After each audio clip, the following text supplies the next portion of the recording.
Hello and welcome to episode 200 of Chatty AF, the anime feminist podcast. Holy shit, I can't believe we've recorded that many. My name is Vrai. I'm a managing content editor at Anime Feminist. I am sometimes on Blue Sky at writervrai. The internet is a, dumpster fire. What can you do? And with me today for this very special episode are Cypress and Chiaki. Hi, I'm your rose bride, who's secretly a dude, Cypress. I'm not secretly a dude, I just am a dude. And I am an editor here at Anime Feminist. You can find me on the Blue Sky and on the Bird app at Pixelated Lenses.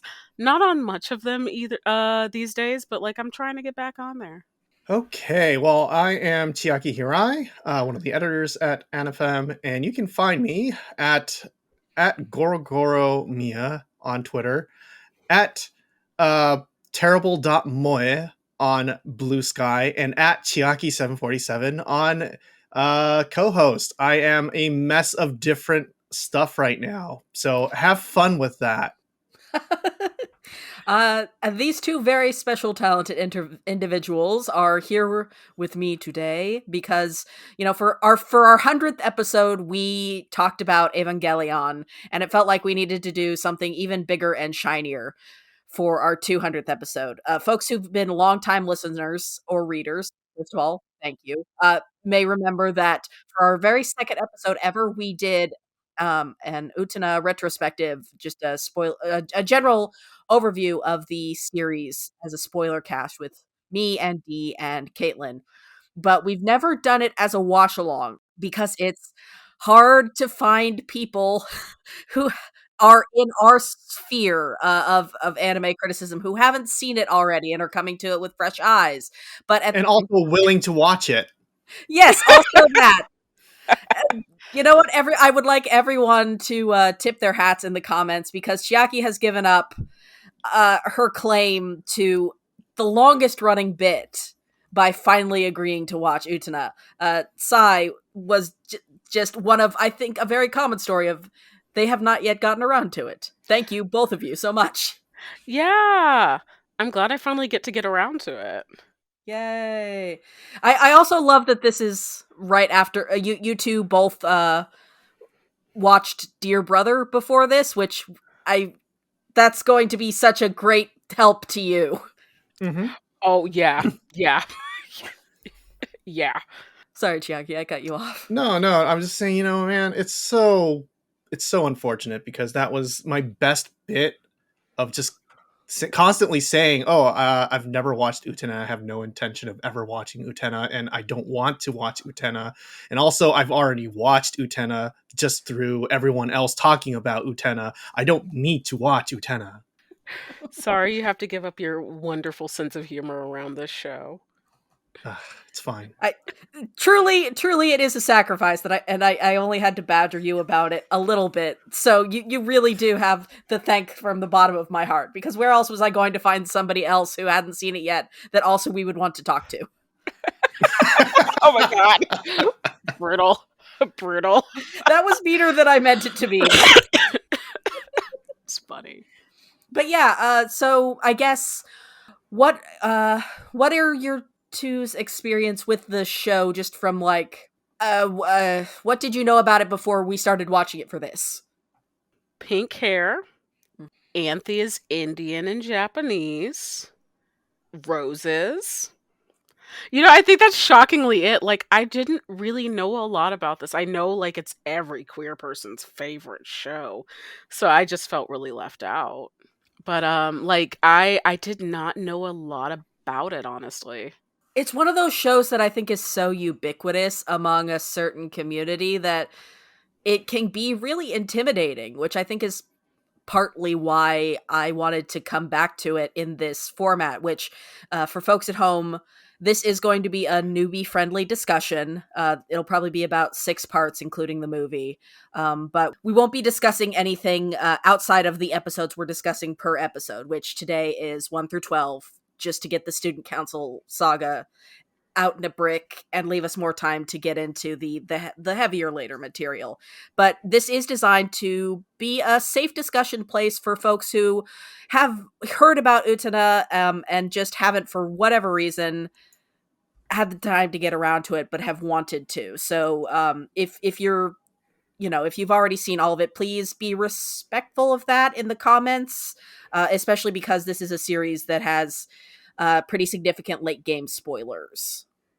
I also, as we're going along, want to I'm going to include in the comments, the show notes, a pretty significant trigger warnings list that somebody on Tumblr put together for the show, because it gets real heavy. And folks want to have an idea long ahead of time before they get into that. And I also want to give a shout out to Empty Movement, aka otori.nu, which is the oldest Utena fan site on the web, and I think probably one of the oldest traditional fan sites that's still running. It's been around for 20 years, and they have accrued just a breathtaking amount of resources and documents and interviews having to do with Utena, and to a lesser extent some of Ikuhara's other works. It's an incredible resource, and I really can't thank the lovely duo who runs the site enough for what they do. That's really cool. It's a great site. Because I'll be honest, that's also why I haven't watched Utena, is like, people are very passionate. And look, I love passion. I respect it, but like, it can be something of a block to getting in a series, because like Yeah. if it gets hyped up too much, it kind of affects your expectations, right? And I think that's part of why I avoided Utena, kind of like on gut instinct, was I was like, well, I don't want to go into it and then be like, oh, it's mid, and then get smeared like a fly on a windshield across the internet. Thankfully, I don't think it's mid. Yay. Oh, good. Yay. Chiaki remaining silent about her opinion.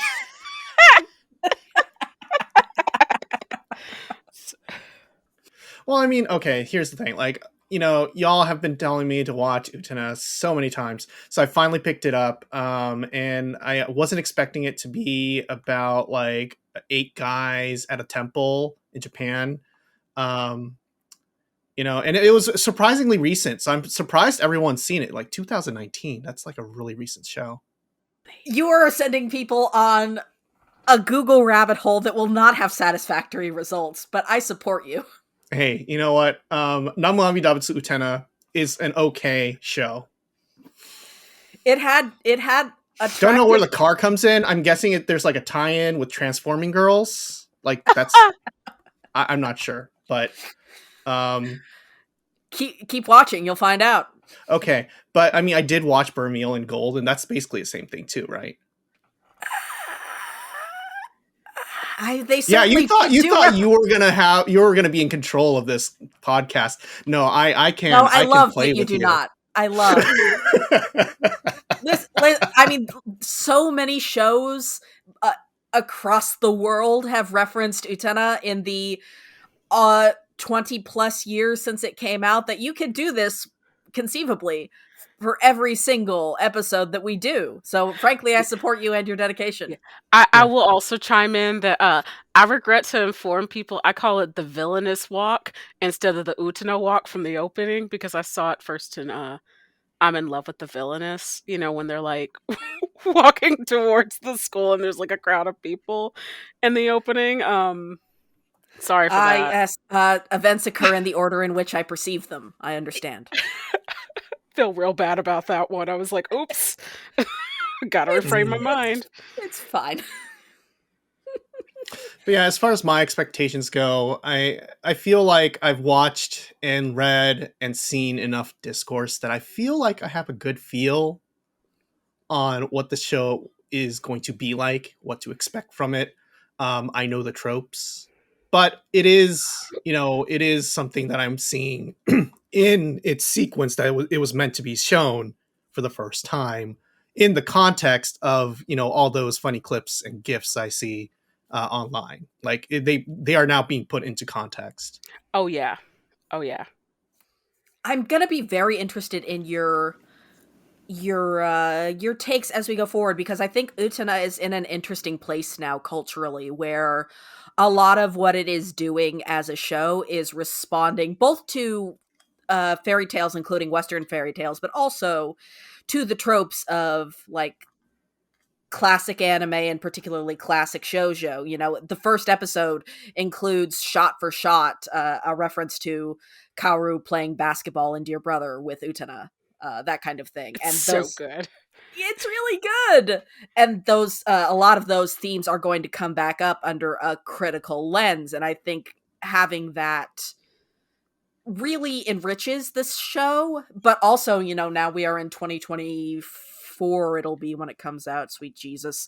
Oh Where god. now there's a whole successive generation of shows that have people who grew up watching Utena have made you know, being influenced by it and moving forward from it, like an entire generation. Like you mentioned, I love the Villainous includes several Utena shots. You know, Steven Universe is just one great big love letter to Utena. There's a lot of stuff. Don't forget Bermeal and Gold. Yes, of course. How could I possibly? For even 1 minute, I I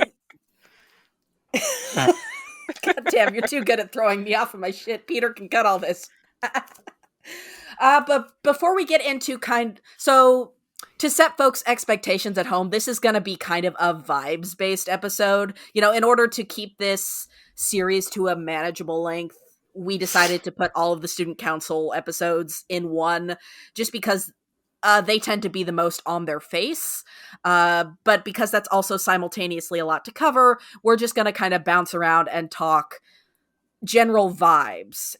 But before I kind of loose folks into that, I will give people who are new or people who are familiar with Utena but might not know a lot about the background sort of a potted history of production background stuff. So, Revolutionary Girl Utena was the premiere original series by now famous auteur-director Kunihiko Ikuhara. It aired from April to December 1997 and was created by the production group B Papas, which is the pen name that was collectively made for the series composer, the head animator, the director, and then the writer producer and the artist of the simultaneous manga release Chiho Saito. And I don't have this is the first time I have seen it, but I fully cop to that I might just not be aware of other times where this has happened. It is an Ikuhara thing to partner with usually a woman mangaka and have a simultaneous release of a manga version of whatever story he's doing. That's kind of like a distinctive AU version of the story, where it's the same concept but goes in a different direction. Okay. Yep. He's done it for at least most of them. Yeah, he did. That I know. Yeah, there's Utena was the first one. There's one for Penguin Drum. For Yurikuma Arashi is extremely different from the anime. Sarazanmai has a spin-off prequel manga, but it doesn't really have uh, a light novel or a proper anime AU version. It just has a light novel, so that one was a little bit different. No, there is a manga version, but it was like more of a gag.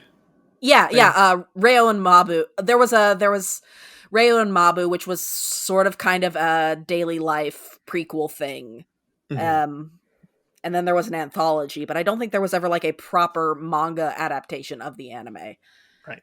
So that was interesting. Before this, and we might touch on the manga later, it's gotten, it's a little bit controversial. I think there has been reassessment of it in recent years, but because Chiho Saito was always, I think, vocally sort of savvy about expectations of the manga industry and how likely the central romance was to be censored, the way she talked about it kind of reflected that, compared to Ikuhara and especially adolescence. But she's definitely warmed up to talking about Utena and Anthy as a couple since then, and I think that's caused people to reassess some stuff about the manga, which is very different. Before this, Ikuhara was best known as the co-director of Sailor Moon. He worked as like an episode director in the first season, stepped into the head director position for R, S, and Super S. Sort of famously, he would joke about wanting to kill off Mamoru constantly. And so he finally... And Wait a second! Mm-hmm. Went to kill him off? That's so funny. he fucking hated having to focus on Tuxedo Mask. This is a man after my own heart. Uh-huh. Uh-huh. And so then he went on to create a series about this. The prince about a series centered around the search for a lost prince. Does he even exist? The Utena staff shares a lot of crossover with folks from Sailor Moon, because Ikuhara seems to be like with a lot of auteurs, he carries a lot of staff from production to production. You'll see folks from Sailor Moon and from Utena later that will be on his future projects. Interestingly, there's a lot of Gunbuster reunion on Utena as well, from when he worked on that. There's also a lot of names from Evangelion, which had aired the year before, and of course, Ikuhara and Hideaki Anno are friendly themselves. Ikuhara was famously a source of inspiration for Kaoru Nagisa's character, which, the jokes are endless. Okay, we're going to stop now because I can just I don't know if y'all know this. I like Utena a lot. I was going to say, you say specifically in our notes, do not let Vrai spout factoids. This will go on all day. Yeah. We're stopping you now. Yeah.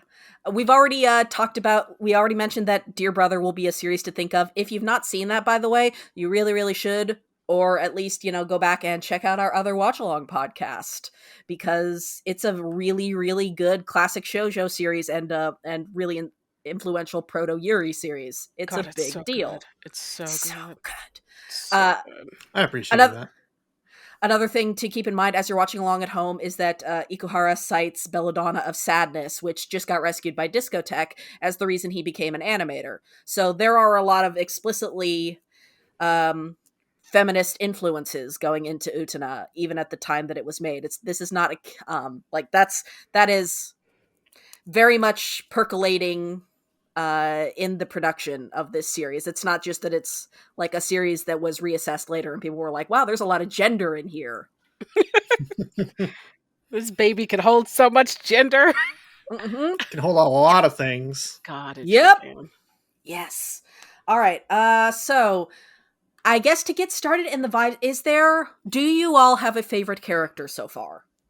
I really like Nanami. Oh yes, my baby because girl. She is a hot mess, and I love her so much. She's just messy. She's gloriously messy, and she's a really good juxtaposition against Anthy, who's my other baby girl. Protect Anthy at all cost. Anthy at all cost. Without exaggeration, I think Anthy is one of the greatest characters in anime, and maybe one of the greatest characters in literature.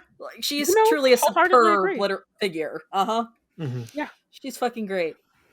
So, I mean, okay, I will say Nanami was a long-running favorite for me for this arc until the very end.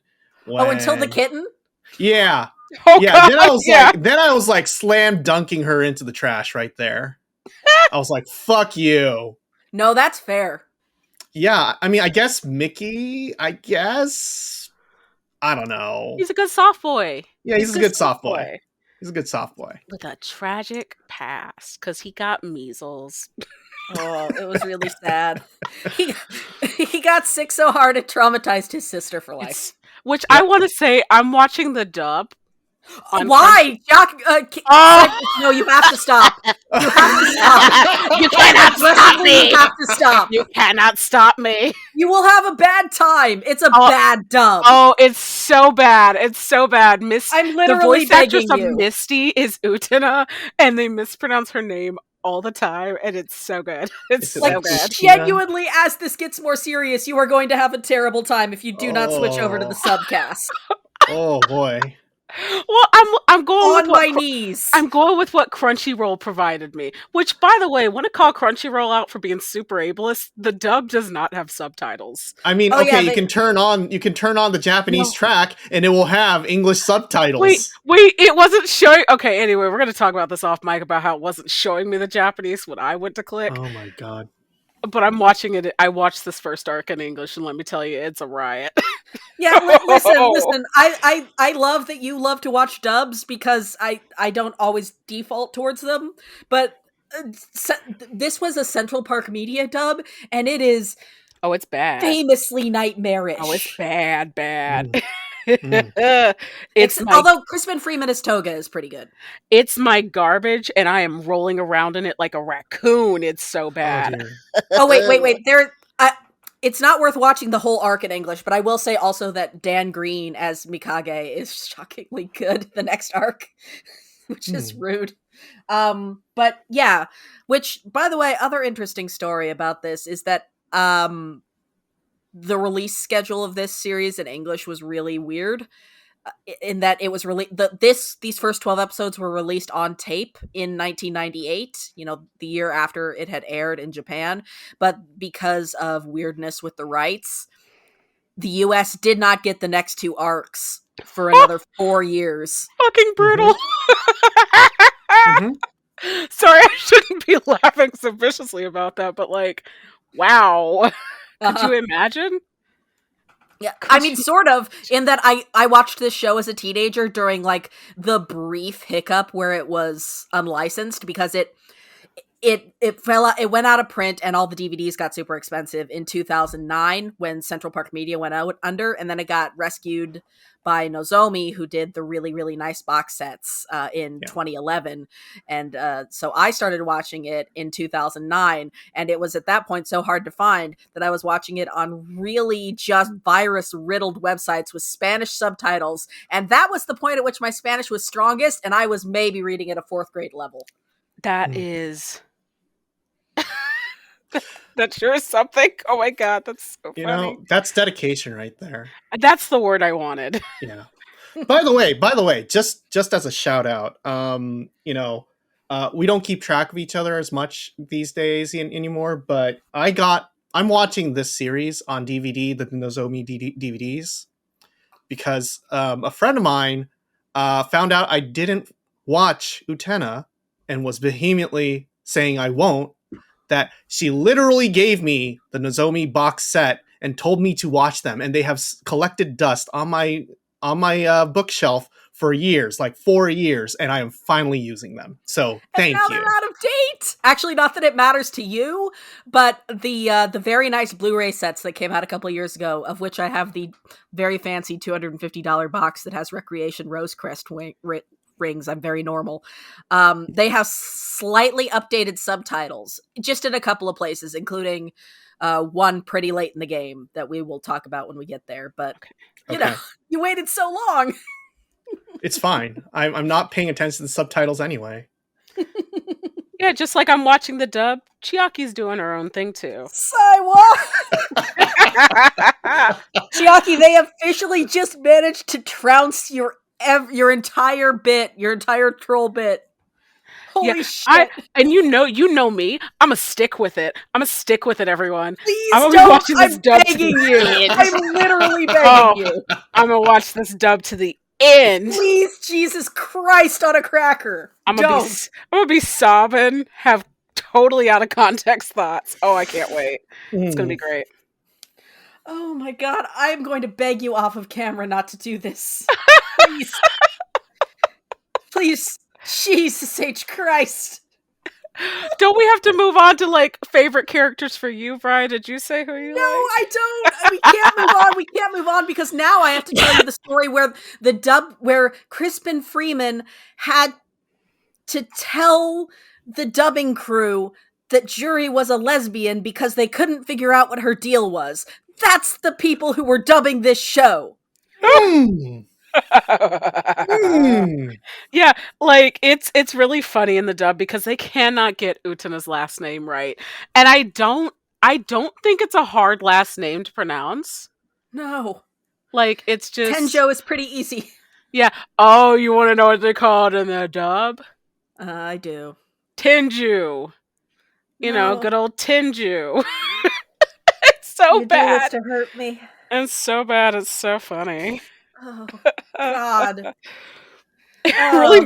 really made me laugh at times when I was like, I don't think I should be laughing. Like, Anthy's going through it. I don't think I should be laughing. Yeah. Do we want to?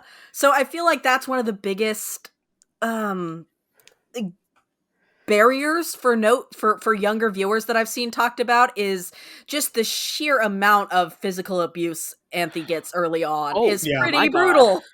Oh my god. Like, I mean, Like, should we drop some trigger warnings at this point? Uh Like I said, there will be right, I'll drop right. They'll the complete list. Yeah, Yeah. like yeah. Anthy is good. And like, okay, so I went into this before I went into the series, I did not know. I just thought Anthy was like really dark skinned. I did not know that Anthy was also presumably mixed race because she has a Japanese last name. And like, Mhm. it's really I don't know that I necessarily have all my thoughts in a row because I'm still so new to this series, but it's really jarring seeing a mixed race Indian girl getting just smacked around constantly and having to smile through it. It is wow. Um like Anthy, sweetie, can we take you to the school counselor, please? Cuz it's rough. It's look, there are no teachers in this school. Nope, Well, that's not not a No. true. There's single one. one. You see her in the first episode, and that's it. Well, Yeah, actually, no. There was one like teaching. yeah. Yeah, And there's whatever teacher keeps letting the animals escape. that one. Like, But Jesus, why yeah, do you have a kangaroo at this school? I mean, didn't your high school have a kangaroo? No, no, Chiaki. I went to school in Texas. We had cows. Get Oh, it good right. point. Good Get it point. right. Also, there's definitely no teacher because Nanami should not have been able to go to India like that. Anyway, Chiaki. I mean, you kids just go to international, trips whenever they want. That's just normal. That's so Yeah, I don't know. Like every time Anthy gets pushed around, gets slapped around, like the premise of her character being the bride and like kind of pushing herself onto Utena because she won the duel initially, I was just like, okay, this is a trope. Okay, whatever. It's fine. I hope she develops as a character. And like for the most part, whenever it comes to the point where she has to like trade powers with, become somebody else's Rose Bride, or question her place as Rose Bride, I am constantly like, how are you so set in this? Holy fuck! How can you stand around and take it? I was tearing my hair out. So, yeah. Yeah, she can be. She is a character. I think that it is uh, common and fair to be frustrated with when you're watching the show for the first time. yeah. Well, and like I, because it's interesting because like I really sympathized and empathized with her. Because like Anthy is not only is she the Rose Bride, right? Like she's the literal vessel for them in probably multiple ways, but definitely for the sword. Like, it really shook me when I saw them pull a sword out of her chest. I was like, them fighting titties. It was really, I was just like, whoa, like, oh my God, Anthy really is being used. And, but like, I did also at some points, I was like, girl, all you have to do is walk away. You can just turn and walk away. But I think also it's kind of the reality that, like, people in abusive relationships can't. It takes a lot. But I also did. I just kind of wanted to like gently shake her and be like, Anthy, come on, girl. Come on. Just cook your Which bad is kind curry. of what Utena is trying to do for Hmm. most of this first arc. So you're like, Mhm. I'm gonna fix you and get you friends and these things that you've never tried to do before, and then you'll be fine. I It's really so sweet of her I to want that identify for with you. her for that. honestly, she's not my favorite character, but I do like her a lot because I really see a lot of myself in her, and I think a lot of people, the kind of person who's maybe drawn to this show, maybe does, because she's sort of she's got a good heart and she wants to do the right thing, and she's sort of oblivious to other perspectives beyond her own because she's a teenager. So she just kind of charges into what she has assessed to be the correct answer to a situation she's discovered. Mm-hmm. It's Yeah, because just, that's kind of how she gets into this whole situation in the first place. And she's just like, I'm gonna do right. And the next thing you know, she's going up the tallest staircase to ever staircase. nobody stock footages like Utena does. Oh, but it's beautiful. They got her parallaxing up those stairs, and I was like, you know what? You get it, girl. You parallax up those stairs. Love it for her, queen. So good, so good, so good. It's so good. And like, I genuinely love the repetition in Utena. It's just, maybe it's, maybe I've just grown attached. Stockholm syndrome is a discredited term, but that's the, So I like the song. Oh, I love the song. I love it. So just so we're clear, I mean, I'm watching this with my girlfriends right now. Like we're doing our own watch along off on the side here as I'm watching this. And I mean, my girlfriend was telling me that they were putting the staircase song on repeat while they were working on their masters. So yeah, it's good. It's a good song.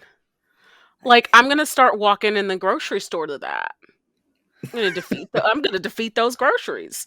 It's a really good, like, song to set the moment. It really, like, amps you up. Like, Utena's she's gonna go fight. It's great. Yeah, listen, Zettai Unme Mokushiroku is songs of all time. Yeah. Which are you watching the episode previews? Is that directed at me or at Chiaki? Just generally, both of you. Yeah.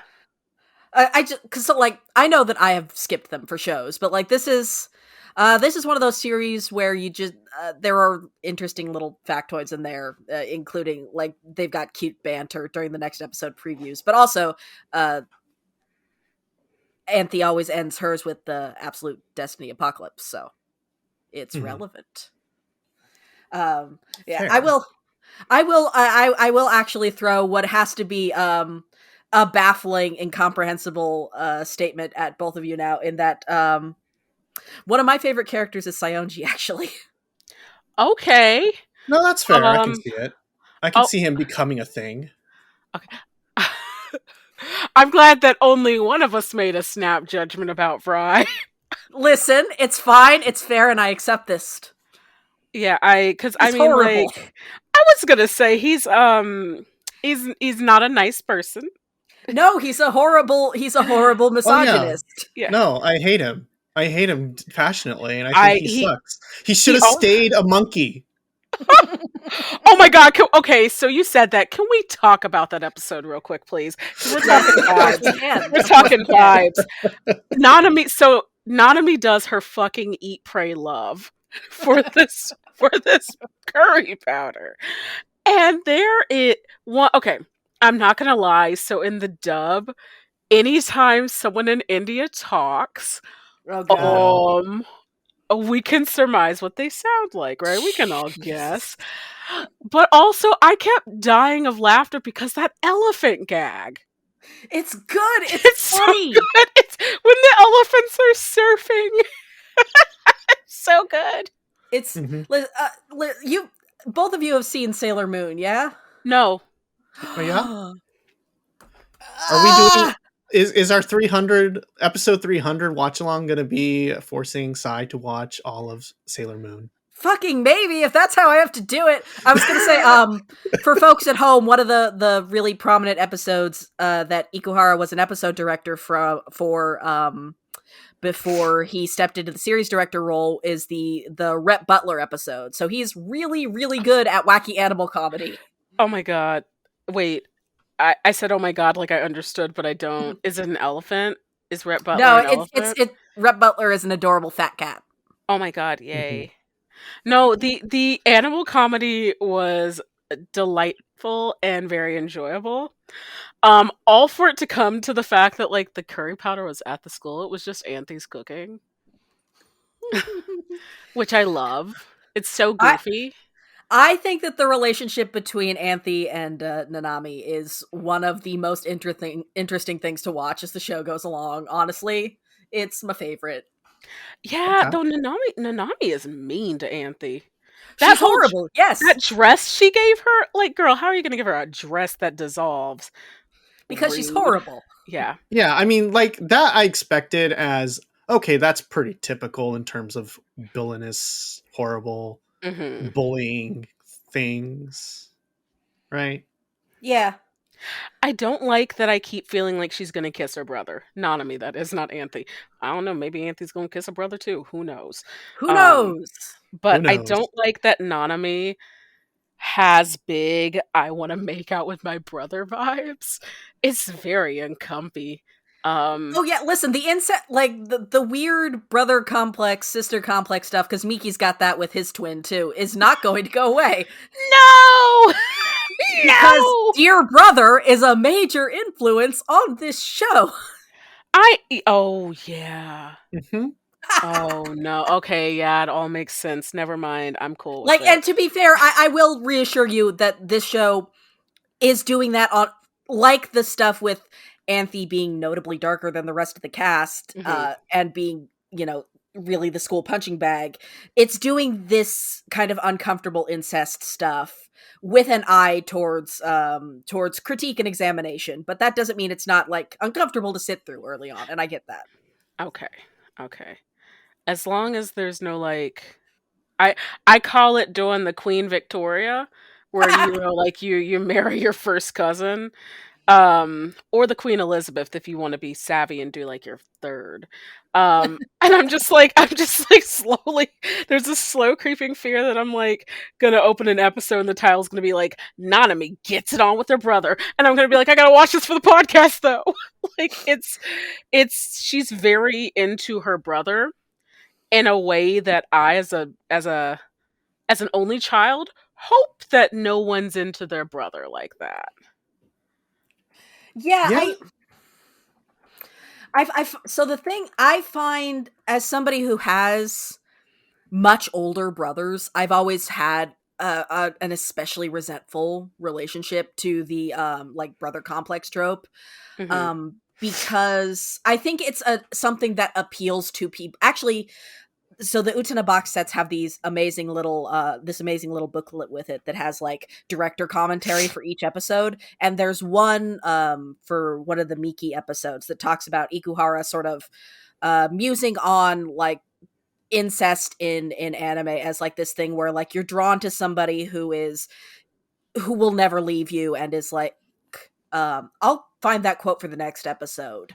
But so, it's somebody who understands you completely from a young age and is never going to, and is sort of bound to you in a certain way and doesn't have that fear of the unknown element, and but is also, dependent on you, or you're dependent on them, right? So like as this theoretical relationship dynamic, I can sort of see how it appeals to people who don't have actual siblings. But as somebody who does, and who honestly really hero worshipped my older brothers as a kid, I really fucking resent it, because there was a time when I was starting to watch anime and I was like 12 and I was like, oh no. Oh no. Right. Is there something? Hmm. Well, And I resent it for that. and it kind of takes away from what I feel like the show's gonna probably try to do with Nanami. Because I did think it's interesting that like she got to fight. Um, I kind of wasn't expecting that. She's a vicious little thing too. Yeah, she Like, is. like, like I love her. Once again, school counselor, where are you? Like, Nowhere. these children are suffering. I'm Okay, sorry, never I mind. can't get over the whole cat thing. I actually did. I knew I had it on hand. I actually have the little bit of prose, and it's from an episode next arc, but it's still relevant. So the creator commentary for that episode is: the reason sexuality is so often expressed in brother sister relationships in the world of fiction is probably because there's the illusion that blood relationships are eternal. It's the dream of the eternal lover. continuing with the lie, where he's talking about this girl he supposedly liked, who turned him down because she loved her brother. I tried pathetically, refusing to back down. I couldn't accept it. But your brother and sister. She declared that she was not a woman. Then she said, my brother isn't a man. So what are you exactly? My brother's body is a part of me, and my body is a part of him, she said. So, like, this idea of someone you've always known that's just, like, another part of yourself is, I think, Okay. that fictional appeal of it. Okay. Which I think is interesting. Because I it do- does really crop up in transgressive fiction a lot. Mm-hmm. And I think that kind of recontextualizes it, because I was very uncomfortable with it, but this does seem like the kind of show that's about to assess a lot of things. Because like you said with Anthy, like, it is really, I would say, it's, even though I sense that it's going to get a lot worse for her, it's kind of borderline towing the edge of, like, disturbing right now that she's being mistreated so much, and, like, has such a severe lack of personality and humanity. But I don't feel like that's where it's going to end, and I can find comfort in that. Yeah. And I do, one of my favorite clips in this batch of episode is the study session. I think it is maybe one of the best scenes in the entire first arc. Oh my And god. it's such a sign that, like, Anthy's a troll, actually. She's amazing. It's so incredibly funny. Who keeps a mongoose? And I love that it's a mongoose specifically, right? So, like, the snake just gets eaten. It just gets eaten. And I love the octopus balloon. That's great. The fact the house for your snails. Yeah. And everyone's like, yeah, that's so Anthy. It's so funny. Yeah, there's some really good comedic bits, which is great, because I sense that it's gonna stop being quite as slapsticky as the story goes on. Mm-hmm. You sensed correctly, yes. Actually, but but accepting my judgment about Saionji being terrible, I do want to ask what you guys think of that, the episode with the flashback where he and Toga met Utena as a little kid. Because I love that episode. It does set a lot of things up, and Yeah, like, I felt, I can understand Saionji's motivation to be to do, like, to do things, I guess. I still don't think he should be a, toxic piece of shit per se. No, he's horrible. But yeah, like, I mean, that was a moment where I kind of realized, like, oh, Toga's like, I mean, I knew Toga was a piece of shit too, but, like, Toga's a piece of shit right then and there, right? Yeah, I think there's something about Utena that's really interesting and will definitely occur again and more as the show goes on, where it sort of teaches the viewer how to watch it. So, like, the first enemy is Saionji, and he is, like, this paper misogynist, right? He hits women, and he loudly declares them to be property, and he makes fun of Wakaba, who I love, and is darling.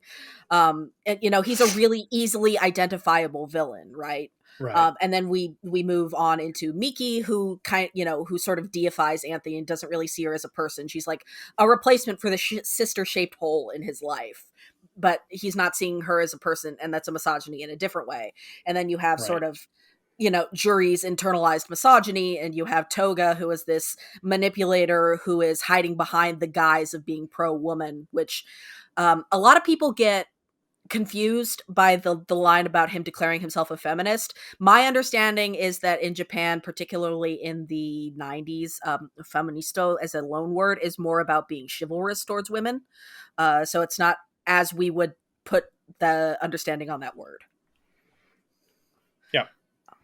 So the arc is about building and exploring these more, going from really obvious, easy to identify misogyny to these myriad other subtle forms of it. And I think it's really smart and clever writing.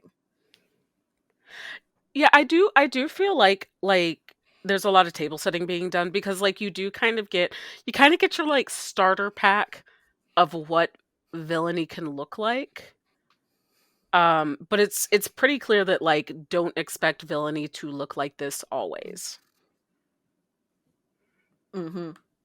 Yeah, very much so. And like as the show goes on, it becomes increasingly emphasized that these are children, all of them, even 17-year-old Toga. Yeah, that's what struck me as like, okay, so I I thought like I thought Utena was at least like a high schooler. She's in middle school? She is like 14 years like old. and so like that really threw me. I was like, "Oh my god, this really is just children embroiled in some sort of like strange battle with this really like first of all, someone's got the budget for the arena." Um like it really hits differently when you know that they're kids. Like kids. It's a show, like, not every show, not this isn't always true in anime, obviously, but I think there are definitely high school anime where it gets away from, oh, you're young, like, and Yeah. stupid because you're young. Hmm. Mhm. Mhm. But yeah, like, you kind of do the math sometimes, like with Mickey's sister and Toga. Yeah. Yeah. And I was Yeah. screaming. I was screaming. Yeah. I was Oh, like, it's so oh, that crazy. happened. Okay, well, wait, hold on a sec. They're in middle school. Yeah. They're in middle school. It really adds a lot of context when you remember that they are middle schoolers.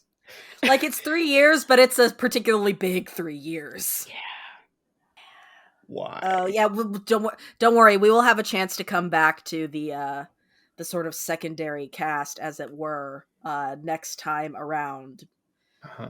By the Gosh. way, Bri, is Utena going to be like of age to be able to drive a car when she turns into a car? Well, listen, this is all about, breaking rules and Yeah, and if you become a car, you don't have to have a license to drive yourself, Chiaki. duh. That's Oh, true. I actually do have one last relevant question, just to table set for you and to sort of for the audience at home. What experience do you all have with Ikuhara otherwise? This is my first show. I Oh no. know. You've not watched Sailor Moon either. Yeah, this is my first one, baby. Because I did see a clip though recently of the opening of Yurikuma Arashi. Wowzers, are they doing cunnilingus?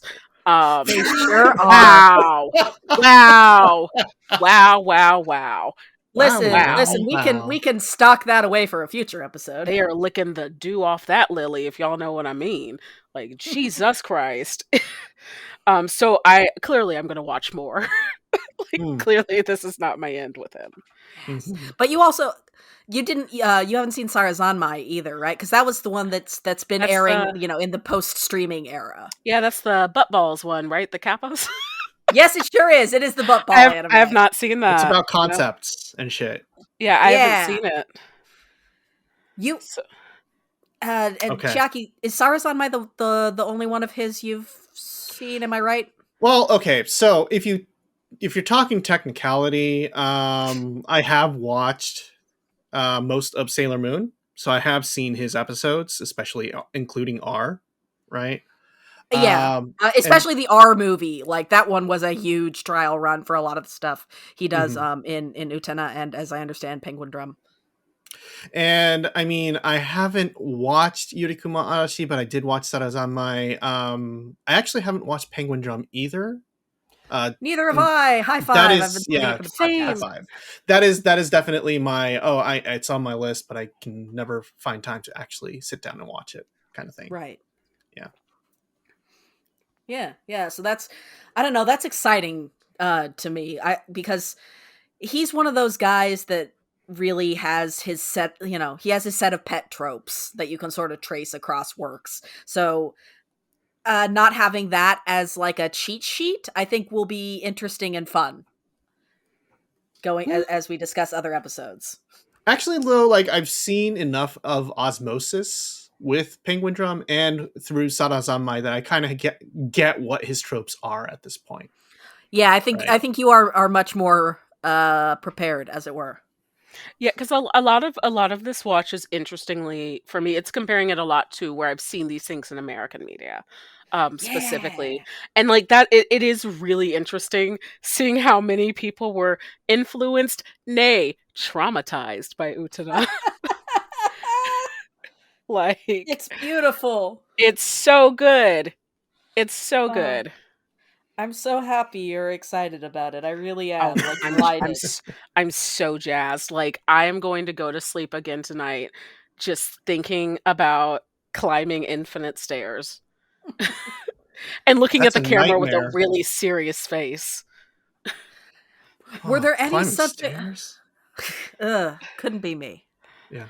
Were there any topics from this first batch that you wanted to hit on before we close up for the episode? You know, this has been a little bit broad and scattershot, but I think that's kind of the only way to begin in a series that uh, is structured the way Utena is.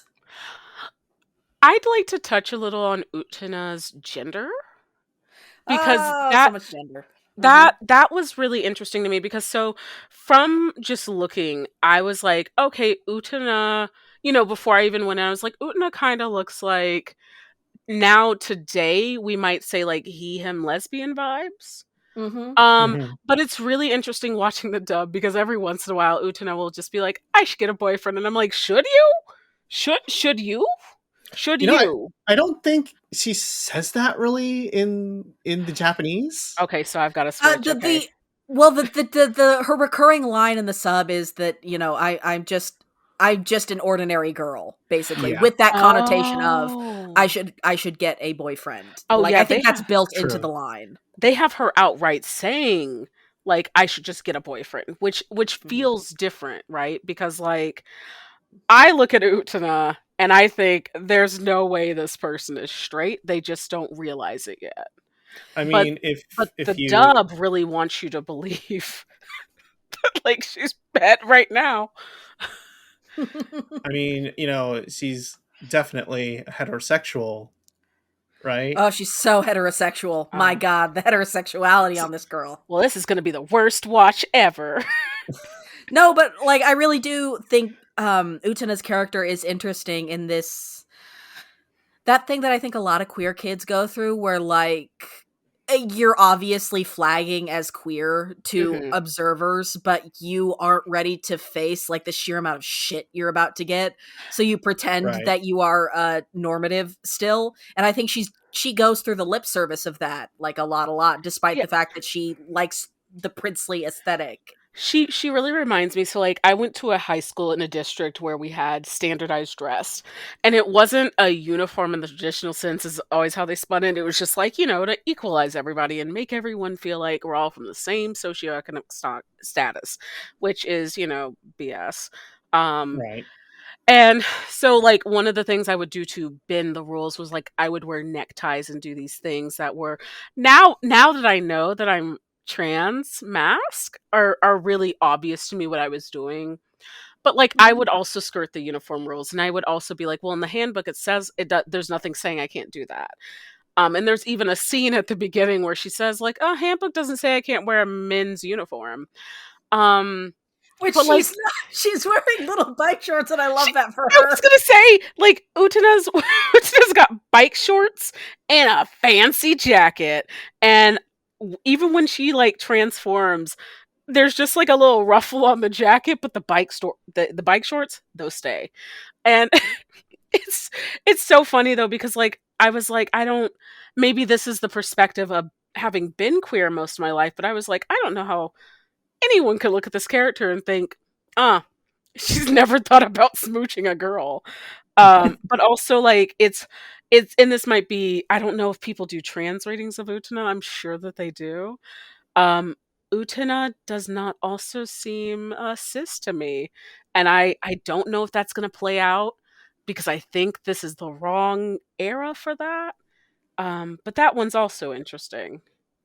Yeah, I think she's got a lot of gender, I think Yeah. Yeah. is fair to say. And I think, you know, that we didn't really talk a lot about it, but the amount of deliberate theatricality of the show Hmm. is a lot of, like, Utena is very much defining herself by this prince that she met as a child, and the narrative of being, she is trying to become the prince, but she's also still thinking about her future in terms of the role of girls in a fairy tale. She's a perfectly normal girl. Yeah.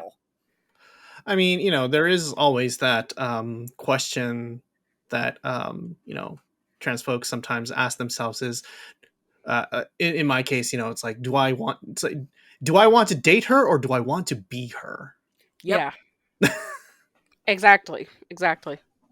Mm-hmm. Yeah, so I'm really interested. It'll be interesting to see if my perspective on kind of what's being said about that changes. I'm sure it will. We are so in like the new zone with this show, and I'm thrilled. I'm thrilled for the next arc. Yeah, I'm very excited because Black Rose is a set of episodes people have trouble with. For a long time, that people were like, "Oh, you can skip this arc." You fucking can't. You cannot. Okay, Bri, I believe you. So if I can't skip it, can I watch it dubbed? No. Can I watch it dubbed? No, not even to think so. appreciate Dan Green. What? Okay, how about just the episodes with Dan Green then? No, Okay. that's all of them. He plays the major antagonist. Aww. Oh. Also, Well. another fun thing to as a preview for for the next set of episodes, Toga's voice actor was extremely ill and was unable to record for a big chunk of the middle arc, so he's just not there. Oh wow. It's just not there. It's fun. Production details are fun. It's kind of like Luke Skywalker. I mean, what's his name? Do you mean Mark Hamill? Mark Hamill, that guy, getting into a car accident. Oh no! Before Empire Strikes Back. Oh, that's why. sad. That's why they fucked him up at the beginning of the movie. They just matched him in real life.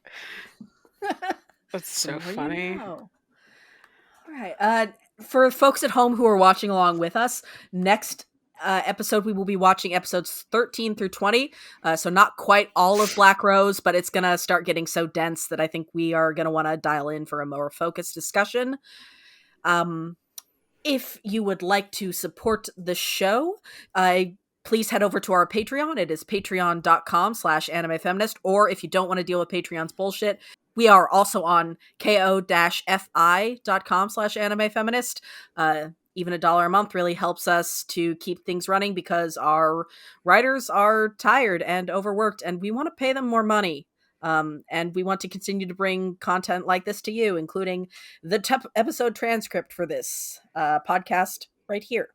You can also find us on the socials. We are on Tumblr at Anime Feminist. We are on Mastodon, MSTDN, I think, social, as Anime Feminist. We are on Blue Sky as Anime Feminist. We are also on Instagram and TikTok as AnifemSite.